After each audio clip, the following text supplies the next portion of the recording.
Bueno, como comenté en el vídeo de introducción al canal, el objetivo con estos vídeos es proveer a cualquiera que lo desee del conocimiento necesario para formarse como ingeniero de software. La idea es agrupar el curso en asignaturas o módulos y cada uno de estos módulos se compondrá de varios vídeos. Hoy empezamos con el primer módulo, Introducción a la programación, y más concreto, en este vídeo vamos a hacer una introducción a los computadores y la programación. Esto nos servirá de base para siguientes vídeos. Bueno, el primer paso para aprender a escribir programas informáticos es comprender los conceptos básicos de computación. En este vídeo vamos a revisar algunos de estos conceptos. El primero de ellos es ¿qué es un sistema de cómputo? No, pues un sistema de cómputo es el conjunto de todos los componentes necesarios y sus conexiones para que un computador pueda operar.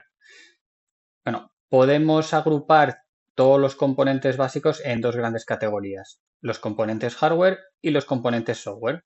La unión de estos dos componentes es lo que consigue que podamos usar nuestro computador. Vamos a empezar con el primero de ellos, el hardware. ¿Qué es el hardware? Bueno, el hardware son los componentes físicos asociados con un computador.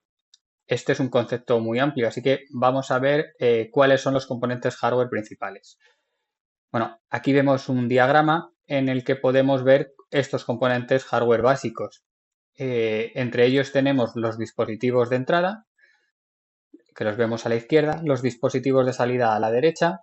Vemos en el medio la tarjeta madre, que a la vez se compone de CPU y memoria principal. Y por último tenemos la memoria auxiliar o de almacenamiento. Bueno, vamos a ver los principales componentes en detalle. La unidad central de proceso. Bueno, la CPU o unidad central de procesamiento es el componente principal de un ordenador. Se encarga principalmente de ejecutar instrucciones y de procesar datos. Podríamos hacer una similitud con el cerebro humano, ya que realiza la mayor parte de las operaciones de cálculo y controla el funcionamiento de otros componentes del sistema, igual que ocurre con el cerebro humano y las diferentes partes del cuerpo. La CPU, a su vez, se compone de tres partes principales. Tenemos la unidad aritmético-lógica o unidad de cálculo, la unidad de control y los registros internos. Bueno, esto sería una arquitectura básica y digamos cómo es la arquitectura en los ordenadores modernos principalmente y a la que se conoce como arquitectura de von Neumann, ¿vale? Un microprocesador moderno puede tener múltiples núcleos. Hoy en día, pues como sabéis, tenemos CPUs con múltiples núcleos y cada núcleo de ellos puede tener múltiples unidades de ejecución, cada una de ellas con su propia unidad aritmético-lógica. Bueno, en ocasiones se presenta un cuarto componente, que es la memoria caché, que va incluida dentro de una CPU y que es una memoria de alta velocidad, ubicada cerca del núcleo de la CPU y que nos permite almacenar y acceder a copias de datos de una forma rápida cuando estos datos son frecuentemente utilizados. La unidad aritmética lógica o unidad de cálculo, pues básicamente es un circuito, ¿vale?, que se encarga de realizar operaciones aritméticas y lógicas entre muchas otras. Bueno, realiza operaciones aritméticas, como decía, como pueden ser la suma, la resta, la multiplicación, el cambio de signo, funciones lógicas, como pueden ser las operaciones NOT, AND, OR, SOR. Veremos qué son estas operaciones cuando veamos los tipos de datos booleanos. Pueden hacer comparaciones entre diferentes números y valores, desplazamientos de bit, y para ello pues va a usar uno o dos operandos de entrada, ¿vale? Son estos que se marcan en el diagrama como A y B.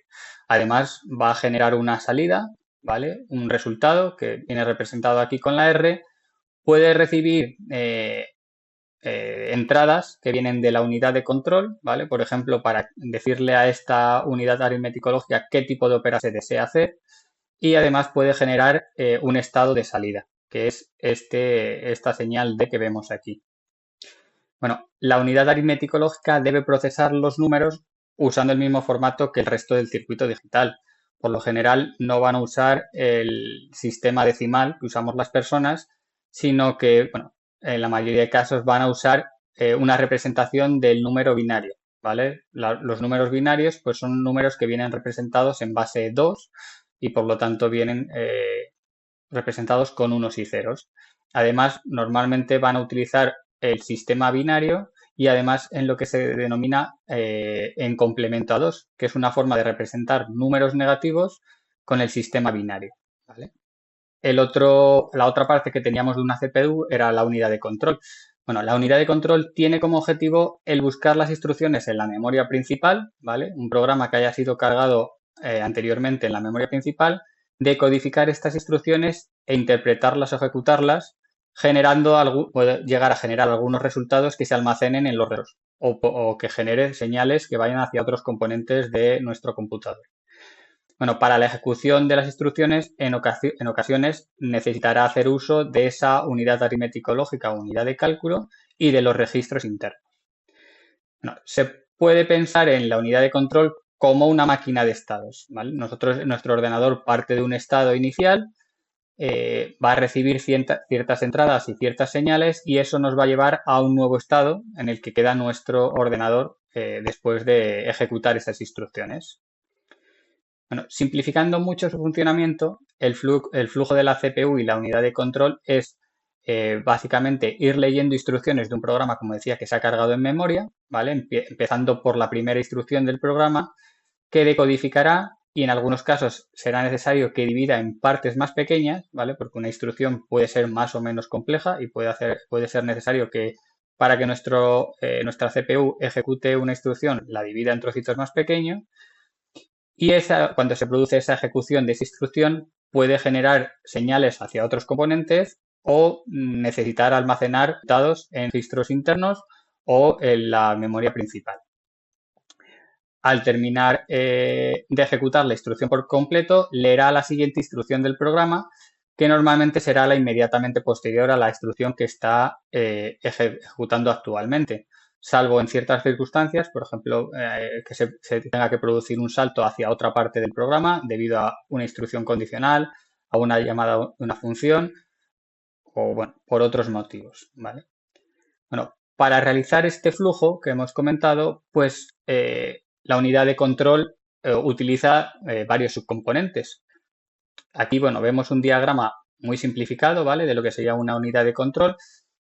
Y esos subcomponentes principales, pues bueno, contamos con un contador de programa, que básicamente es un registro que está en la parte de registros internos y que contiene la dirección de memoria de la siguiente instrucción a ejecutar, ¿vale?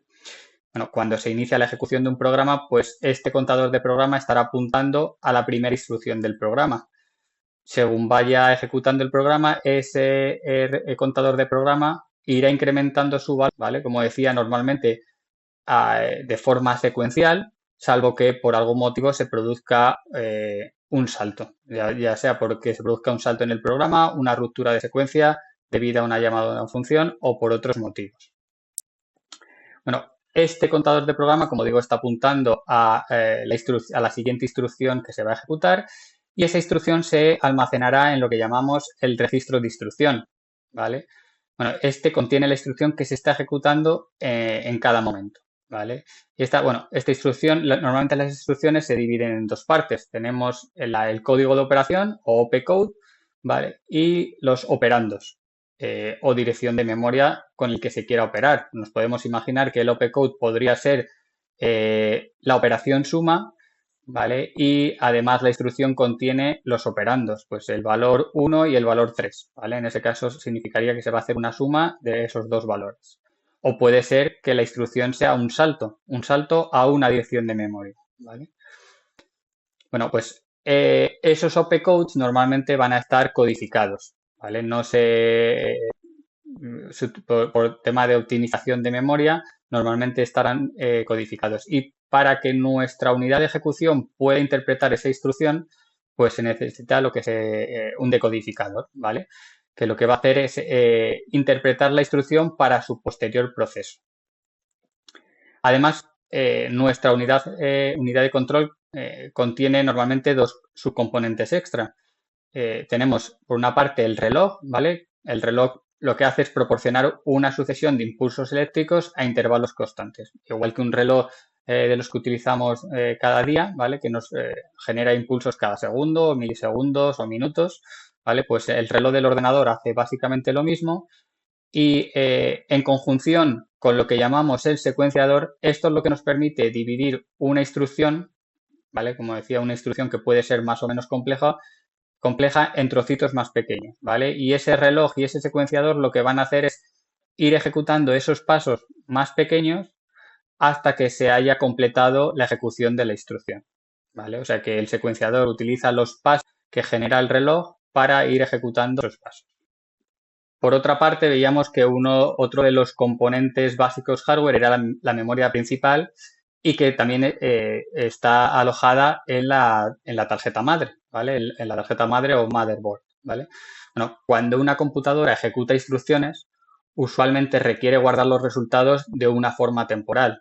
Bueno, pues para eso tenemos la memoria principal o a veces conocida como memoria RAM, ¿vale? Bueno, esta memoria principal es volátil. ¿Eso qué quiere decir? Bueno, cuando se dice que la memoria es volátil es que no es persistente. Si el ordenador se apaga o se resetea, pues se va a perder esa información. Bueno, la CPU depende mucho de la memoria principal o memoria RAM. De hecho, constantemente se encuentra almacenando y leyendo datos de esa memoria.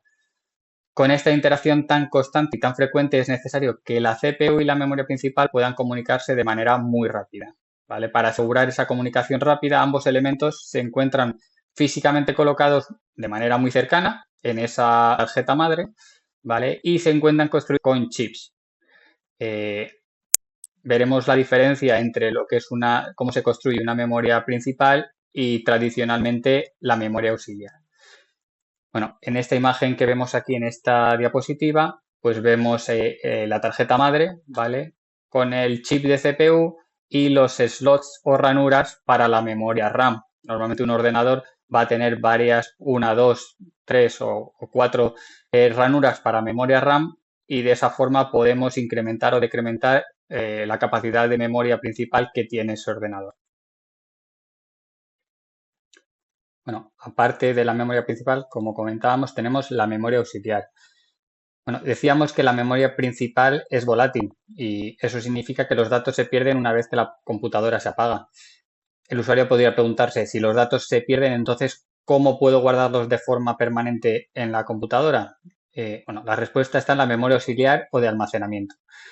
Ante ciertas acciones, el computador realiza copias de los datos desde la memoria principal hacia la memoria auxiliar. La memoria auxiliar es no volátil, es decir, los datos no se pierden al apagar o resetear nuestra computadora. Normalmente el coste por unidad de almacenamiento es mucho más bajo para la memoria auxiliar que para la memoria principal.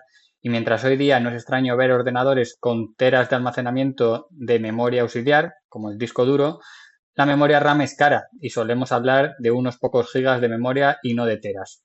4, 8, 16, 32 gigas es lo normal en los computadores personales. La desventaja de la memoria auxiliar es que su tiempo de acceso es mucho más alta comparado con la memoria principal. Bueno, hoy día ha mejorado mucho con los discos SSD o discos flash, en los que están construidos con microchips en vez de usar discos mecánicos para el acceso a la información. Bueno, ¿en qué formatos tenemos de memoria auxiliar? Pues ya he mencionado los discos duros, que es lo más normal, pero también memorias USB externas, DVDs, tarjetas de memoria y bueno, como digo, todo aquello que podamos, cualquier dispositivo que podamos utilizar para almacenamiento externo.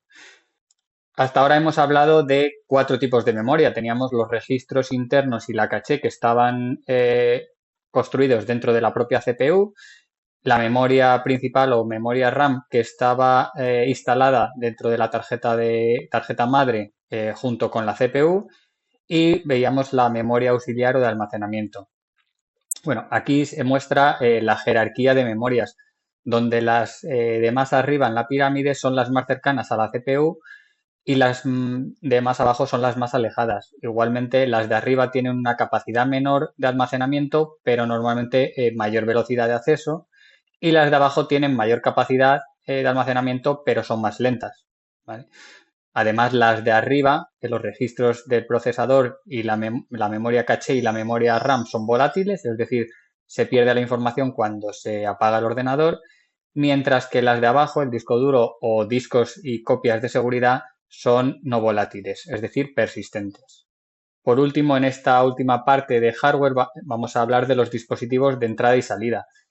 Bueno, los dispositivos de entrada de un ordenador son aquellos periféricos, dispositivos externos que permiten al usuario introducir datos e instrucciones en el sistema. Bueno, estos dispositivos son esenciales para interactuar con el ordenador y permiten al usuario proporcionar la información que la máquina necesita para realizar diversas tareas. ¿Qué tipos de dispositivos de entrada tenemos? Pues el teclado, que permite introducir texto y comandos con la pulsación de teclas, o el ratón, que permite al usuario interactuar con la interfaz gráfica mediante el cursor y los botones, o el micrófono, que captura sonido y lo convierte en señales digitales, o el escáner, que hace lo propio con imágenes, pasando de imágenes físicas a un formato digital, cámaras web, lápices ópticos, joystick, lectores biométricos y muchos otros tipos de dispositivos formarían parte de estos dispositivos de entrada. Por su parte, los dispositivos de salida de un ordenador son aquellos periféricos que reciben datos procesados por el ordenador y los presentan de una u otra forma al usuario para que los pueda entender y ver. Bueno, estos dispositivos son esenciales para comunicar la información generada por el ordenador e incluyen muchos tipos, desde el más común, que es el monitor, ¿vale? Para mostrar visualmente pues, información, ya sea en formato texto, imágenes o vídeos. La impresora, para convertir documentos y gráficos digitales en copias físicas impresas, o los altavoces y los auriculares, que reproducen sonido generado por la computadora. Y hasta aquí, como decía, la parte del hardware. El segundo gran componente de un ordenador, y en el que nos centraremos en este curso, es el software. ¿Pero qué es exactamente el software? Bueno, el software de un sistema informático es el conjunto de los componentes lógicos necesarios que hace posible la realización de tareas específicas, en contraposición a los componentes físicos, que son los de hardware vistos anteriormente. La interacción entre el software y el hardware hace operativo a un ordenador. El software envía instrucciones que el hardware ejecuta, haciendo posible su funcionamiento. ¿Cómo podemos clasificar el software? Pues bueno, tenemos tres grandes tipos: el software de sistema, el software de aplicación y el software de desarrollo. El software de sistema es básicamente aquel que permite al ordenador hacer sus funciones básicas y se puede clasificar en el sistema operativo, que gestiona los recursos del hardware, los controladores de los dispositivos, que permiten que el sistema operativo y otras aplicaciones interactúen con el hardware, como puede ser una impresora, y por último, las propias utilidades del sistema, que realizan tareas de mantenimiento y configuración del sistema, como puede ser un antivirus, un desfragmentador de disco o herramientas de respaldo. El segundo gran tipo de software que tenemos es el de aplicación. Son todas aquellas herramientas que instalamos para aportar alguna funcionalidad extra o nueva, desde procesadores de texto, hojas de cálculo, navegadores web, aplicaciones multimedia, juegos, etc. Y por último, tenemos el software de desarrollo. Bueno, tanto el software del sistema como de aplicaciones necesitan ser desarrollados a su vez con herramientas software. Esto es a lo que llamamos software de desarrollo. Y aquí incluiríamos entornos de desarrollo o IDEs, como PyChart o Visual Studio Code, que veremos posteriormente, o los compiladores e intérpretes, analizadores de código, etc. Bueno, como decía, en este módulo nos vamos a centrar en el desarrollo de software y las herramientas de desarrollo de software, que nos van a permitir crear aplicaciones haciendo uso de lenguajes de programación. Bueno, pero antes de pasar, vamos a ver qué es un lenguaje de programación. Un lenguaje de programación es un lenguaje formal, en contraposición a un lenguaje natural como el que usamos las personas, y que está compuesto por un conjunto de reglas sintácticas y semánticas que permiten a los programadores escribir instrucciones que una computadora puede entender y ejecutar. Estos lenguajes son utilizados para desarrollar software, aplicaciones y sistemas operativos. Bueno, la diferencia entre un lenguaje formal y uno natural es que usa una sintaxis y un lenguaje que no da posibilidad a ambigüedad. Es claro, conciso y no da esa posibilidad de ambigüedad. En general, un lenguaje de programación se compone de una sintaxis, que define la estructura y sus reglas, la semántica, que define el significado de las estructuras sintácticas y qué acciones debe realizar la computadora al ejecutar el código, una lista de palabras clave, como podrían ser palabras como if, else, while, for, function, class, que vamos a encontrar en muchos lenguajes de programación y que son términos reservados por el propio lenguaje de programación, que tienen significados específicos y no pueden ser usados para otros fines. Tenemos también una lista de operadores. Los operadores son símbolos que realizan operaciones sobre variables y valores. Y aquí entrarían los símbolos de suma o resta, la multiplicación, operaciones lógicos, operaciones de comparación. Y por último tenemos los tipos de datos aceptados por el lenguaje en cuestión, que nos van a determinar qué tipos de datos podemos manejar en dicho lenguaje. Con tipos de datos nos referimos a si el lenguaje permite utilizar números enteros, números positivos, números negativos, números en coma flotante, cadenas de texto, booleanos. Veremos todos estos tipos de datos más adelante en el curso. No, cuando aprendemos a programar en un lenguaje concreto, deberíamos aprender estos componentes para escribir con soltura. Bueno, no todos los lenguajes son iguales y se pueden clasificar de varias maneras según diferentes criterios. Dos de los criterios principales para clasificar un lenguaje son por su nivel de abstracción y por el paradigma de programación que usan. Bueno, el nivel de abstracción en los lenguajes de programación se refiere al grado en el que un lenguaje oculta los detalles del hardware y las operaciones de bajo nivel, permitiendo a los programadores centrarse en la lógica y funcionalidad del programa sin preocuparse por la implementación concreta del hardware. Lo cierto es que el hardware de un ordenador solo es capaz de entender código escrito en código binario, es decir, en unos y ceros, cierto o falso, encendido o apagado. Esto es a lo que nos referimos con lenguaje máquina. Bueno, ahí veríamos un ejemplo de lo que sería un programa en binario. 0001 es difícil de entender, ¿no? Bueno, entender este lenguaje directamente para una persona a simple vista es muy complicado. Para solucionar ese problema se han creado lenguajes de más alto nivel, es decir, abstraen al programador de la implementación del hardware y son más cercanos al lenguaje natural que usamos las personas. Bueno, es interesante conocer a alto nivel cómo funciona un ordenador a nivel hardware y electrónica, aunque la mayoría de veces no lo vamos a necesitar. Los lenguajes de alto nivel nos abstraen de tener que conocer el funcionamiento del hardware. Dicho esto, en ocasiones podremos crear programas más eficientes si conocemos cómo funciona su hardware. Por ejemplo, sabiendo qué tipo de arquitectura usa, de cuántos CPUs dispone, el tipo de memoria y su capacidad. Ahí vemos, por ejemplo, un lenguaje de alto nivel, como vemos, más cercano al lenguaje de las personas. Tenemos esas palabras que veíamos anteriormente reservadas, la palabra class, o la palabra float, o la palabra return. Bueno, esas son palabras reservadas. Y bueno, veremos que se parece más a lo que podemos entender las personas directamente. Por debajo tendríamos los lenguajes de bajo nivel. Es un lenguaje intermedio entre el de las personas y el de las máquinas. Y ejemplos pues son ensamblador o bytecode. Pues vemos ahí algunas instrucciones que son más simples y que pueden llegar a ser entendidas, pero es difícil programar en estos lenguajes. Y por último, pues el lenguaje máquina, que es el que ya entiende directamente el hardware.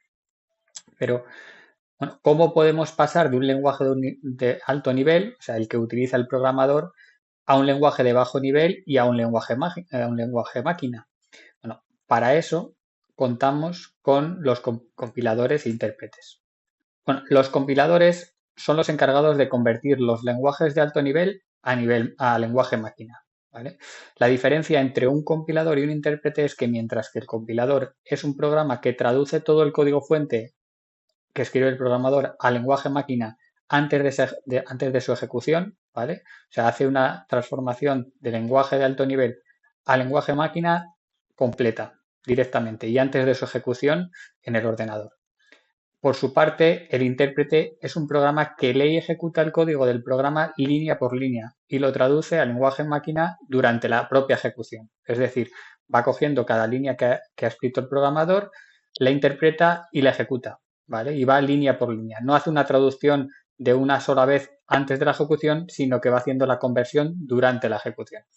Hay en algunos casos, además, como es el caso de Java, que usa una combinación de ambos. El compilador de Java traduce el lenguaje escrito por el programador a un lenguaje que está a medio camino entre un lenguaje de alto nivel como Java y el lenguaje máquina, al que llamamos bytecode o código byte. Y posteriormente ejecuta ese código en un intérprete que es a lo que llamamos la máquina virtual de Java. ¿Vale? Por lo general, los intérpretes ejecutarán los programas más lentamente que aquellos lenguajes que han sido compilados, pues al tiempo de ejecución del código máquina hay que sumar el que consume la traducción simultánea durante la ejecución. Además, un compilador puede examinar el programa de alto nivel completo, abarcando más de una instrucción cada vez, por lo que es capaz de producir mejores traducciones y hacer optimizaciones. El segundo criterio que teníamos para clasificar los lenguajes de programación era el paradigma de programación. No, un paradigma de programación es un estilo o enfoque particular para resolver problemas y escribir programas en el ámbito de la programación. Representa una manera de pensar y estructurar la lógica del código, proporcionando un marco conceptual que guía cómo se diseñan y organizan los programas. Dentro de lo que es el paradigma vamos a ver dos grandes clasificaciones. Por una parte, tenemos los lenguajes imperativos, que son aquellos en los que se especifica una secuencia de instrucciones o comandos para que el computador realice tareas. Es decir, un programa escrito en un lenguaje imperativo describe cómo realizar una tarea mediante un conjunto de pasos detallados. Este enfoque contrasta con los lenguajes declarativos que se centran en qué se debe lograr sin especificar los pasos para hacerlo. Bueno, este paradigma, el de los lenguajes imperativos, presenta varias ventajas. Por un lado, permiten un control detallado sobre el flujo de ejecución y el estado del programa. Podemos ver el estado del programa y ejecutar línea por línea. Son además más simples conceptualmente y para tareas que son inherentemente secuenciales es intuitivo y directo. En general es más fácil de entender para los programadores. Y por último, generan programas muy eficientes. Como puntos negativos, podemos mencionar que los programas creados con lenguajes imperativos a veces pueden ser más difíciles de mantener y que resultan más difíciles de encontrar errores en el propio código. Bueno, podemos clasificar, hay diferentes clasificaciones dentro de lo que son los lenguajes imperativos, pero dos grandes subconjuntos de lenguajes son los que se llaman procedurales, ¿vale? Que están basados en la llamada de procedimientos o funciones, y aquí tenemos muchos lenguajes, C, Pascal, Python también, y a aquellos que son orientados a objetos, que son basados en objetos que encapsulan datos y comportamientos. Vamos a ver cada uno de ellos posteriormente en este curso, ¿vale? Bueno, en este caso, por ejemplo, en el de los orientados a objetos, pues tenemos Java, C++ o Python también. Veremos que Python es un lenguaje multiparadigma. Bueno, y aquí podéis ver imágenes de cómo se vería un código escrito de forma procedural o orientado a objetos, ¿vale? Lenguajes imperativos. El otro tipo, según el paradigma de programación que teníamos, son los lenguajes declarativos. Bueno, son aquellos en los que se especifica qué se desea lograr sin detallar cómo lograrlo. Bueno, a diferencia de los lenguajes imperativos que se enfocan en describir una secuencia de pasos para realizar una tarea, los lenguajes declarativos permiten a los programadores expresar la lógica del programa sin especificar el flujo de control detallado. Como ejemplos tenemos SQL, que es el lenguaje que utilizan las bases de datos, HTML para las páginas web, ambos son lenguajes declarativos. En el caso de SQL, permite a los usuarios especificar qué datos desean obtener o manipular de una tabla sin detallar cómo debe realizarse la operación. Y en el caso de HTML, el código define qué elementos deben aparecer en una página, pero no cómo se deben renderizar, ¿vale? Los lenguajes declarativos ofrecen un enfoque diferente al desarrollo de software, al permitir que los desarrolladores se centren en qué quieren lograr en lugar de cómo hacerlo. Esto puede resultar en un código más expresivo y conciso, es más fácil de mantener y en algunos casos más eficiente. Sin embargo, también presentan desafíos, especialmente en términos de flexibilidad y aprendizaje. Son ideales para aquellas aplicaciones donde la lógica del programa puede expresarse claramente, sin necesidad de detallar el control de flujo, como en la gestión de bases de datos, el diseño web y la programación lógica. En general, los lenguajes declarativos suelen tratarse de lenguajes de muy alto nivel que ocultan los detalles de la implementación. Y por último, en este primer vídeo vamos a ver qué es Python, ¿vale? Bueno, Python es un lenguaje de programación, como veíamos, era un lenguaje imperativo y es el lenguaje de programación que usaremos para aprender a programar en este curso. ¿Por qué Python? Bueno, Python presenta una serie de ventajas que lo hacen muy atractivo, tanto para su uso profesional como para el aprendizaje de la programación. Es un lenguaje de programación de alto nivel, interpretado, ¿vale? No es compilado, es interpretado y es conocido por su simplicidad y legibilidad.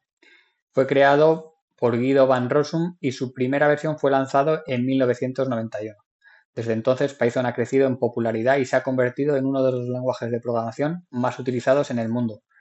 Como decíamos, es un lenguaje interesante para aprender. Lo primero, porque Python tiene una sintaxis clara y legible, que se asemeja al inglés, lo que facilita la lectura y escritura del código. No usa llaves o palabras reservadas para definir bloques de código, sino que se apoya en la indentación, promoviendo un estilo de código limpio y estructurado. Python es un lenguaje además multiparadigma y soporta múltiples paradigmas de programación, incluyendo la programación orientada a objetos, la programación funcional y la programación imperativa procedural. ¿Vale? Bueno, además Python es un lenguaje portable y puede ejecutarse en diferentes plataformas sin cambios significativos, siempre que haya un intérprete disponible. Además, bueno, tiene una gran y activa comunidad de desarrolladores que contribuyen a su desarrollo y mantenimiento y ofrecen soporte a través de foros, documentación extensa y recursos educativos. Python además tiene una extensa biblioteca estándar que proporciona módulos y funciones para tareas comunes como la manipulación de archivos, la interacción con sistemas operativos, las redes, el desarrollo web y muchas otras cosas. Cuenta además con más de 137.000 bibliotecas disponibles para diversas aplicaciones, incluidos la ciencia de datos o el aprendizaje automático o Machine Learning. Y hasta aquí hemos llegado con este vídeo de introducción. Espero que os haya parecido interesante. En el próximo vídeo veremos los distintos entornos de programación para Python y empezaremos ya a construir nuestros primeros programas en este lenguaje. Bueno, si te ha gustado, dale a me gusta, no olvides suscribirte al canal si quieres recibir notificaciones con la publicación de nuevos vídeos. Un saludo y hasta la próxima.